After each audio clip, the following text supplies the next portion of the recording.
बिस्मिल्लाहिर्रहमानिर्रहीम। अस्सलाम वालेकुम वरहमतुल्लाहि वबरकातुहू। मैं डॉक्टर इरफान उल्लाह आप सबको अपने यूट्यूब चैनल हलाल अपडेट्स में खुशामदीद कहता हूँ। डियर व्यूअर्स, हमने सिलसिला शुरू किया था हलाल के हिस्टोरिकल बैकग्राउंड का, और उसके तहत हमने मुख्तलिफ़ वीडियोज़ में आपको ये बताने की कोशिश की कि दुनिया के मुख्तलिफ़ ममालिक में हलाल बिज़नेस और हलाल सर्टिफिकेशन कब शुरू हुई, और साथ में हर मुल्क के हवाले से वहाँ पे हमने हलाल इकॉनमी के हवाले से तबसरा किया। आज उसके ये आखिरी लेक्चर में आपको बताने जा रहा हूँ, और ये जो लेक्चर है तो ये मलेशिया के हवाले से है। इसमें मैं आपको ये बताने की कोशिश करूँगा कि मलेशिया में हलाल की सर्टिफिकेशन कब शुरू हुई, और साथ में वहाँ पे कौन सी सर्टिफिकेशन बॉडीज़ हैं, और ये कि वहाँ पे हलाल इकॉनमी की नेटवर्थ क्या है, यानी मलेशिया हलाल बिज़नेस में कितना कमा रहे हैं और कितना इन्वेस्ट कर रहे हैं। तो सबसे पहले मैं आपको ये बता दूं कि हलाल सर्टिफिकेशन कब शुरू हुई और किस तरह से शुरू हुई मलेशिया में। तो हुआ यूँ कि 1969 यानी 1969 में बाकायदा गवर्नमेंट के कुछ ऑफिशल्स जो वहाँ पे जो हुक्मरान तबका था, उनका एक कॉन्फ्रेंस हुआ, और उस कॉन्फ्रेंस में उन्होंने ये तय किया कि जैसे हमारे लिए कोई एक बॉडी या एक ऑर्गेनाइजेशन होनी चाहिए कि इस बॉडी का किरदार ये हो कि मुल्की और बैनुल-अक़वामी सतह पे इस मलेशिया के इस्लामी तशख़्ख़ुस को बरकरार रखते हुए बाकायदा मलेशिया को एक तवज्जो दिला सके पूरी दुनिया में, और इसके कारोबार को बढ़ा सके। तो इस एक मिशन के तहत बाकायदा एक इदारा कायम किया गया, बल्कि एक सेक्रेटरीट कायम किया गया,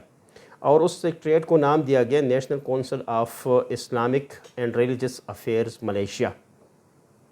national council of Islamic and religious affairs Malaysia. तो ये एक सेक्रेटरीट कायम किया गया, और फिर इसको बाकायदा रिलीजियस डिवीज़न में तब्दील किया गया। कुछ वक्त के बाद इसको रिलीजियस डिवीज़न यानी मजहबी डिवीज़न में इसको तब्दील किया गया। फिर हुआ यूँ कि 1997 यानी 1997 में जब मुसलमानों ने वहाँ पे देखा कि मलेशिया में मुसलमानों की तादाद बहुत बढ़ रही है और इस्लामी तालीमात की बाकायदा पेशरफ्त हो रही है, तो वहाँ पे फिर एक इदारा कायम हुआ जिसको कहते हैं department of Islamic development Malaysia, यानी महकमा इस्लामी तरक्की मलेशिया।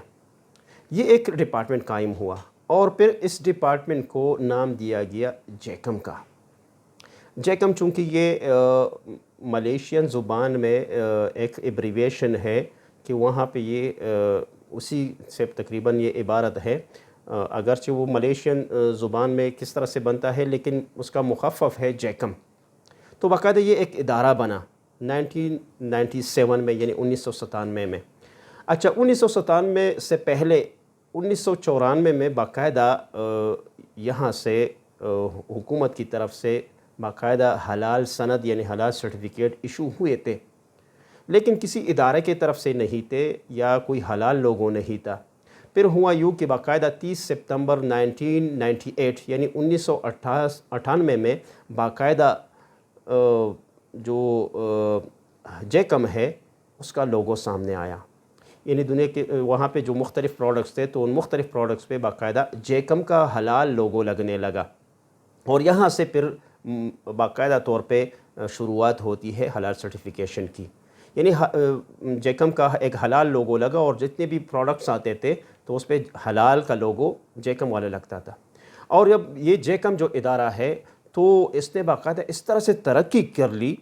कि वो तरक्की ऐसी हुई कि इसने अपने स्टैंडर्ड्स बनाए,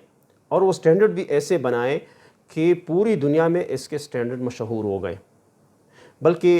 जब तक पूरी दुनिया में हलाल के सर्टिफिकेशन ज़्यादा मशहूर नहीं हुई थी और मुख्तलिफ़ ममालिक के पास अपने स्टैंडर्ड नहीं थे, मयारात नहीं थे, तो जैकम के ही स्टैंडर्ड को फ़ॉलो किया जाता था।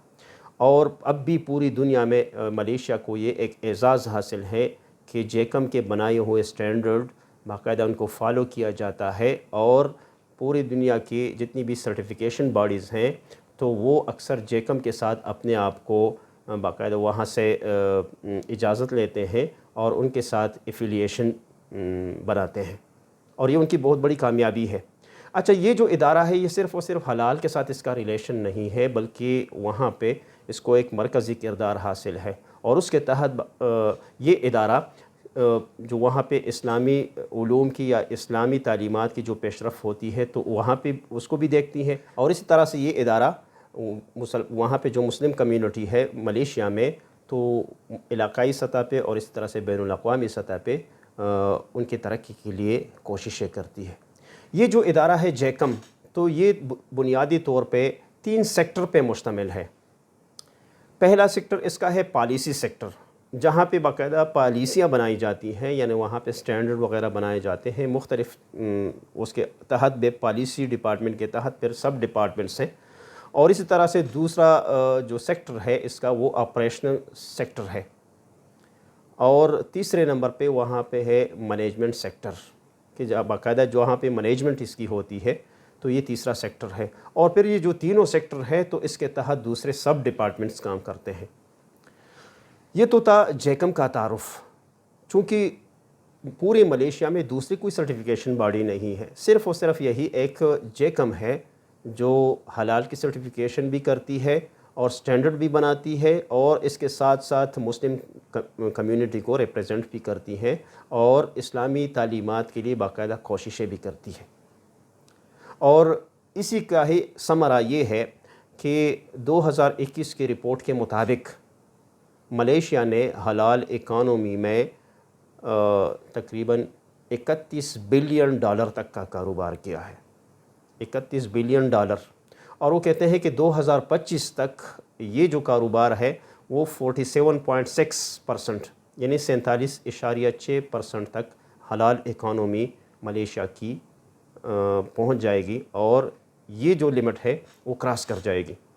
اور یہ ایک بہت بڑی اچیومنٹ ہے۔ اور یہاں پہ اس کی اچیومنٹ کے پیچھے جو راز ہے وہ راز بھی یہ ہے کہ حکومتی سرپرستی اور باقاعدہ وزیر اعظم تک اس میں انوالو ہے، اور بہت سارے لوگ یہ مہاتیر محمد جو وہاں پہ ملیشیا کو ایک قسم کے ری ڈیولپ کرنے کا جس کو سہرا جاتا ہے، تو وہ کہتے ہیں کہ حلال کے پیچھے بھی اسی کا نام ہے